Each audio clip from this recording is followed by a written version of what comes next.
Hi, and welcome my channel African Culture. Walaalayaal kusoo dhawaada channelkayga African Culture.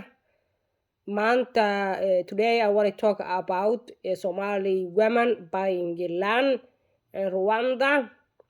Maanta waxaan rabaa inaan ka hadlo gabar Soomaali ah oo dhul ka gadatay wadankan Rwanda la yiraahdo magaalada Kigali xoogaa meel ka baxsan.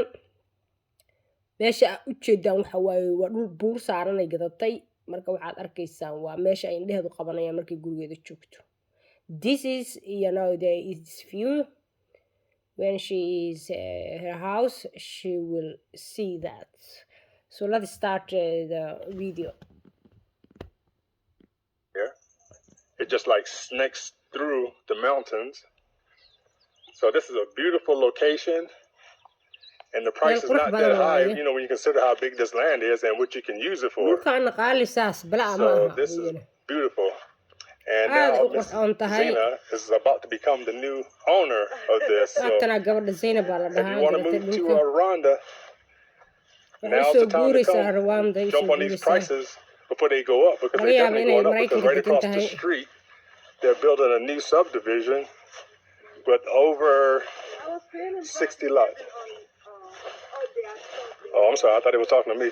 But yeah, just across the street, they're building a new subdivision with about 60 lots, 60 or more. So she got her property completely to herself. And as you can see, it's banana trees. Oh, I didn't show you. It's also avocado trees. And guava trees too? Oh yeah, the guava tree is right here. I can see it. I walk right past it. So if you like guava, avocados, bananas, all that stuff is growing right here in your yard. So, if you want some real estate here in Rwanda, contact me.